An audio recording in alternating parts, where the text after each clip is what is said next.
pictures are part of a continuum, a living, ongoing history. And for me to be a part of all that, well, I thank you, and I thank you so much.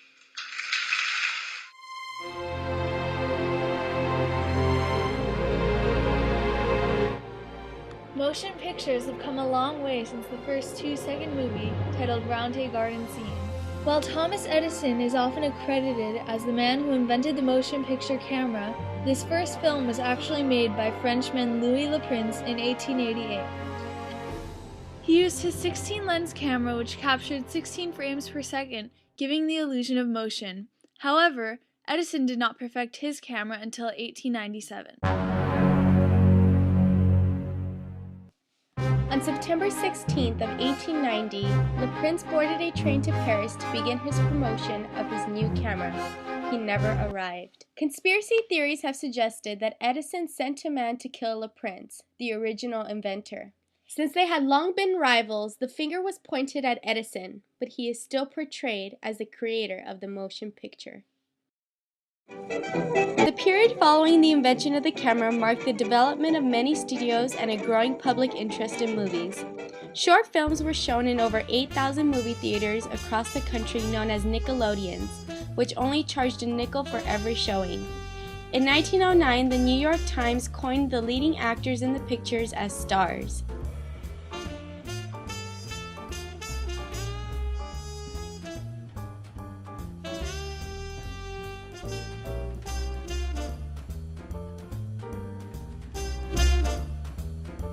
In 1913, Hollywood's name was formally adopted and it grew to be the capital of the movie industry.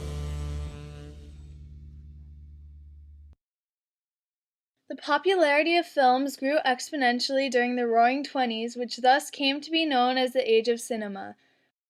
Actors and actresses rose to fame through motion pictures, including Charlie Chaplin, Mary Pickford, Buster Keaton, and Douglas Fairbanks. By the end of the 20s, 100 million movie tickets were sold a week. The 20s also presented the first ever Academy Awards, which recognized professionals in the film industry. Going to the movie theater was an extravagant experience. The theaters were so majestic that they were nicknamed picture palaces.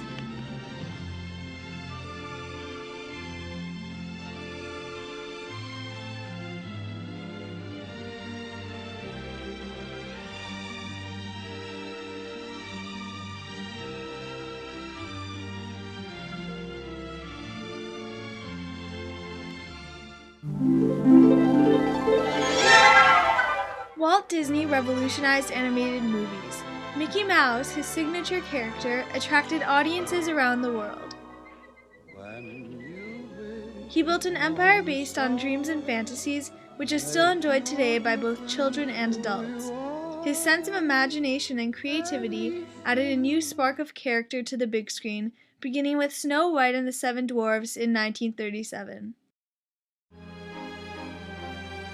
With the 30s came the backlash of the 1929 stock market crash on Americans. The nation was suffering and the movie industry was no exception. Although the ticket sales per week did drop to 60 million in 1932, they remained steady thereafter and were surprisingly high compared to the losses suffered by other industries. Perhaps there was a comfort in escaping to a different world with a movie for such a small cost, or maybe people enjoying the luxurious atmosphere of the theaters which reflected the style and extravagance of the 20s.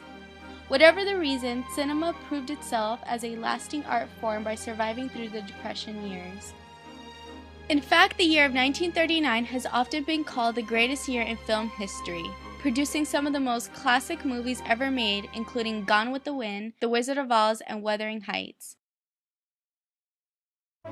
War-related films were produced in high numbers, offering the average American a look into the Second World War, as well as attacking political choices of the United States government. Although color films had already been seen by the public eye, studios generally avoided using Technicolor due to the high costs. The cynical ideas of many in the world at this time definitely showed in the movies. Don't you want to live here? I didn't say I wanted to live here. It's a nice country, full of opportunity. Just look around you. Opportunity, that's the big thing. This country is full of opportunity. This was also a time of growing competition with the newly popularized television. The movies of the 50s and 60s were more distinctly aimed for a teen audience.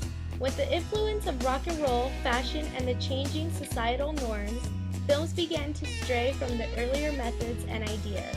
Many of the classic actors that we still idealize today were popular during this 20-year period, portraying the rising anti-hero and heroine characters.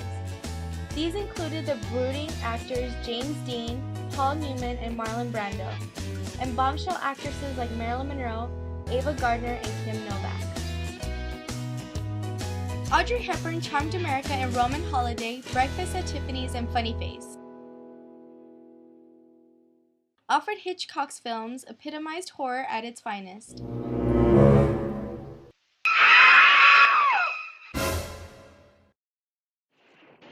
Westerns also began to explore broader and more complex plot lines and characters, and an Americana style of film was increasingly successful with consumers. The Cold War era inspired directors to explore the genres of science fiction and fantasy, and the fear of communism, or the Red Scare, was as well apparent in the films that were released. While many new styles experienced an influx in production, historical epics faded in, then out of popularity, with the biggest flop in history being Cleopatra, symbolizing the decline of this genre. In these 20 years, the movie industry essentially grew into the fusion of colorful genres, styles, and stories as we know today.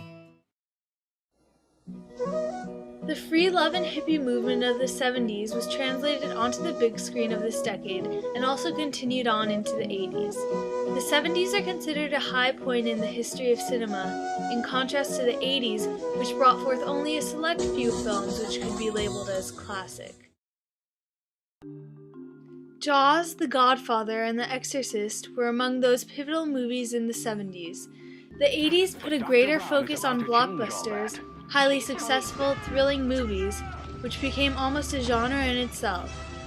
In these 2 decades, the epic cult of Star Wars grew to unfathomable heights of popularity, as well as other blockbusters such as E.T., Batman, Back to the Future, and Indiana Jones.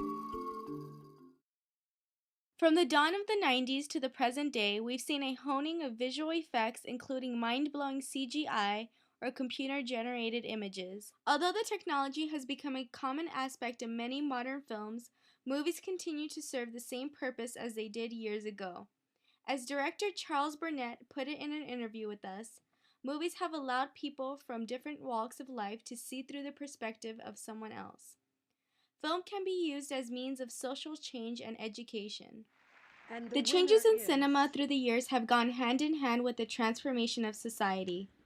We've seen the film industry go from an exclusively white and predominantly male profession to one without discrimination against race or gender.